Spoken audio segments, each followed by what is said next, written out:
सीताराम सीताराम सीताराम। तो कहानी का शीर्षक है बोला तो मरा। बोला तो मरा। महाराज जी के शब्दों में, एक राजा था, उसकी कोई संतान नहीं थी। एक बार नगर में एक अच्छे संत आए। राजा उनके पास गया और उनको संतान के लिए प्रार्थना की। संत ने कहा कि राजन, तुम्हारे प्रारब्ध में संतान लिखी नहीं है, इस विषय में मैं कुछ नहीं कर सकता। तो राजा उदास मन से वहाँ से लौट पड़ा। रास्ते में उन्हीं संत का राजा को एक शिष्य मिला। शिष्य ने पूछ लिया कि महाराज, आप यहाँ कैसे आए? राजा ने कहा कि मैं संतान की कामना के लिए आया था, लेकिन मेरा काम हुआ नहीं। शिष्य ने कह दिया कि चिंता मत करो, आपके संतान हो जाएगी।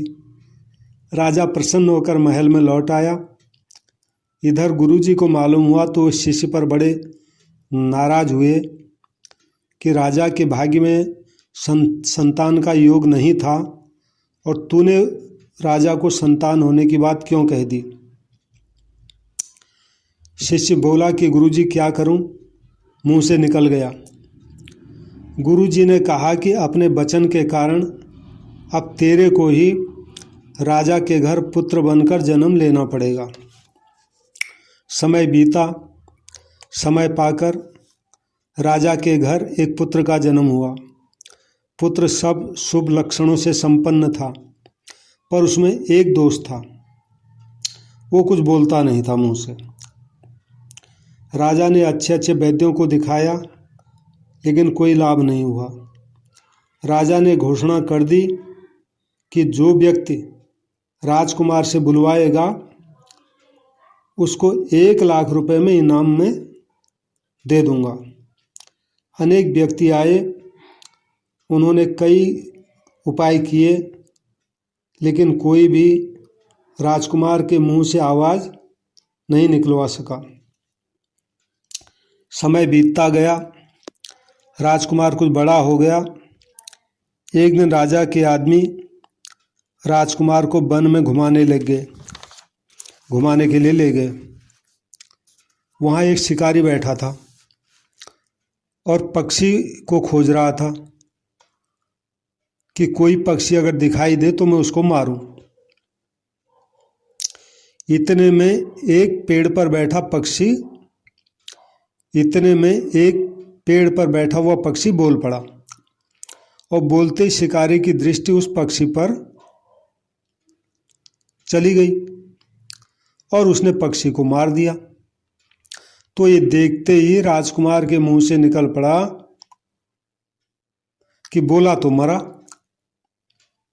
राजकुमार जो कभी नहीं बोलता था, आज मुंह से निकल पड़ा बोला तो मरा। ये सुनते ही राजकुमार के साथ आए आदमी बड़े हर्षित हो गए कि आज तो राजकुमार बोल गया।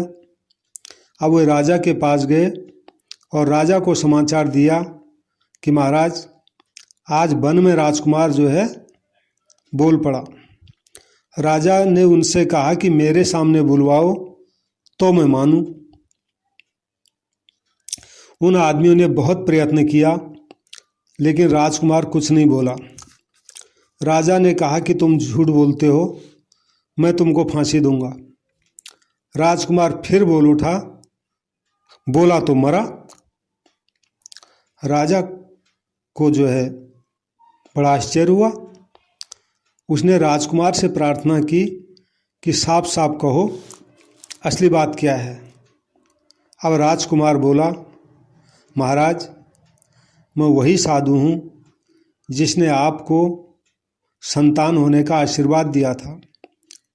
आपके प्रारब्ध में संतान थी नहीं, लेकिन मैं बोल गया उस दिन कि आपके संतान होगी, इसलिए मेरे को आपके घर में आपका पुत्र बनकर जन्म लेना पड़ा। अगर मैं उस दिन नहीं बोलता तो मेरा दोबारा जन्म नहीं होता। पक्षी भी बोला तो शिकारी के द्वारा मारा गया। इन आदमियों ने आपको मेरे बोलने का समाचार दिया तो परिणाम में इनको भी फांसी लगने लगी। यह सब बोलने का ही परिणाम है। इसलिए मेरे मुंह से निकला कि बोला तो मरा, अब मैं भी जाता हूँ क्योंकि मैं बोल गया। ऐसा कहकर राजकुमार भी ने अपने प्राण त्याग दिए। संतों ने ठीक ही कहा है, जन हरिया संसार में, बहु बोलिया बहु दुख, चुप रहिए हरि सुमिरिए, जो जीव चाहे सुख। जन हरिया संसार में, बहु बोलिया बहु दुख, चुप रहिए हरि सुमिरिए, जो जीव चाहे सुख। मतलब यह है, अगर सुख चाहते हो तो कम बोलो और भगवान को याद करो। सीताराम सीताराम सीताराम।